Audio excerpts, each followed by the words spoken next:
Selamat sejahtera semua. Saya Chiang Kai-i, Junior Health Ambassador of Perak. Saya ingin berkongsi tentang projek yang telah saya jalankan, yaitu Sustainable Growing. Bagaimanakah saya mendapat idea ini? Apakah yang telah saya lakukan? Nak tahu dengan lebih lanjut? Jom dengar perkongsian saya. Saya baru habis menghadiri panel Junior Health Ambassador of Perak. Kelestarian alam sekitar, tanggungjawab bersama. Kita perlu menumpangkan tenaga untuk memelihara alam sekitar. Apakah yang dapat saya lakukan?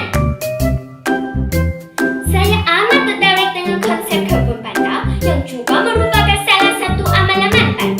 Jika saya menanam sayur di rumah, saya dan ahli keluarga dapat makan sayur bebas racun kimia, menjimatkan kos barang dapur di samping melestarikan alam.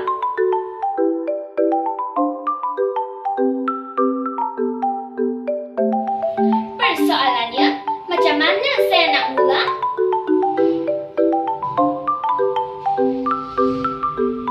Saya menghadapi beberapa masalah. Pertama, rumah saya kekurangan ruang. Saya tinggal di rumah teras dan tidak ada tanah yang luas dan sesuai untuk berkebun. Kedua, kekurangan modal. Saya perlukan duit yang banyak untuk membeli bakso, bunga dan baja jika saya ingin menanam sayur.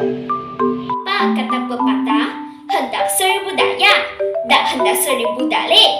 Saya mesti fikirkan cara penyelesaian. Chard, peppers on the top there. Got our beautiful lettuce. Gorgeous lettuce. And then over here you got some baby basil plants. These were from the microcells, and they're going to grow really great in the present. Saya akan menghasilkan sebuah sustainable grow bin. Saya menggunakan bahan-bahan terpakai seperti tong cat dan pipe PVC untuk menghasilkan sustainable grow bin. Selain itu, saya juga akan mengubur sisa-sisa makanan dapur dan menghasilkan baja kompos di tengah-tengah tong. Saya telah menetapkan beberapa objektif sebelum saya mulakan projek saya. Pertama, menanam bawang dan pucuk ubi geletek menggunakan sustainable grow bin. Kedua, mengumpul sisa makanan dapur dan menghasilkan baja kompos menggunakan sustainable grow bin. Saya mengumpul bahan-bahan terbuang seperti tong cat terpakai dan pipe PVC.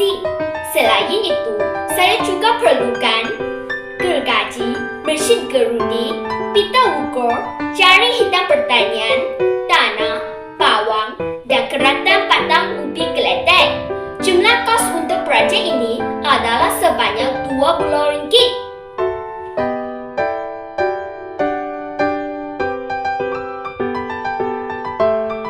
Membuat lakaran sustainable grow bin. Mengukur diameter lubang serta jarak antara lubang. Seterusnya, membuat tanda di atas tong cat dan pipe PVC. Membuat lubang menggunakan mesin gerudi. Menepuk lubang di bahagian bawah tong. Mengukur dan memotong pipe PVC. Menepuk lubang di sekeliling pipe PVC. Masukkan jari hitam di dalam tong cat. Masukkan pipe PVC di tengah-tengah tong. Masukkan medium ke dalam pipe PVC dan tong. Kawan-kawan, semasa menggunakan alatan tangan, kita mesti berhati-hati dan memakai pakaian yang sesuai untuk mengelakkan kemalangan. Kita mesti menggunakan alatan tangan yang sesuai dengan bahan dan tujuan. Masukkan sisa makanan ke dalam pipe PVC untuk membuat baja kompos. Kita mesti menjaga kebersihan diri dan persekitaran. Selepas membuat kerja seperti menanam, menyiram dan membuat baja kompos, kita mesti mencuci tangan atau mandi. Semasa membuat baja kompos, kita mesti tutup sisa-sisa makanan dengan tanah untuk mengelakkan bau busuk dan mengatasi masalah lalat. Memotong jari hitam di bahagian lubang tanaman. masukkan bawang merah dan keratang batang sayur dan mula menanam.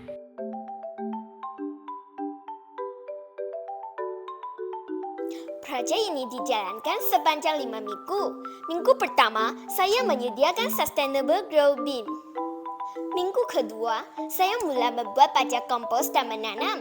Saya menyiram sayur setiap hari. Saya juga masukkan sisa makanan ke dalam bahagian pipe PVC untuk membuat baja kompos dari semasa ke semasa. Saya memerhati tanaman dari segi keadaan tanaman, warna daun dan ketinggian. Suhu juga direkodkan. Semua rekod pemerhatian telah direkodkan dalam bentuk jadual.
Sepanjang proses ini, saya menghadapi beberapa cabaran dan masalah disebabkan Sustainable Grow Bin yang saya gunakan diperbuat daripada tong cat plastik.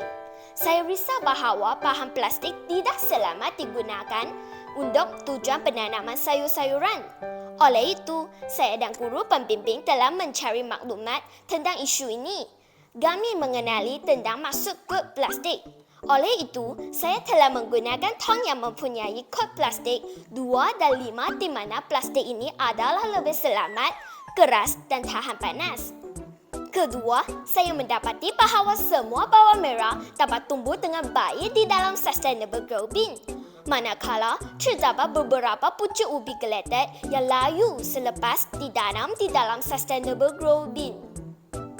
Setelah mencari maklumat, saya cuba memerhati keadaan tanah dan mendapati bahawa tanaman layu mungkin disebabkan lubang saliran di bawah tong telah tersumbat. Kekurangan air dan cuaca yang panas pada ketika itu juga merupakan salah satu puncanya.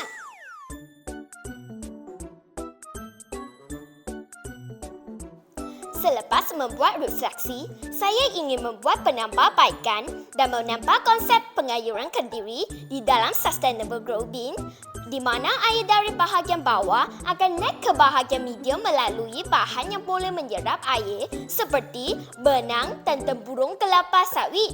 Cara ini dapat mengurangkan masa dan tenaga kerja kerana kita tidak perlu menyiram setiap hari.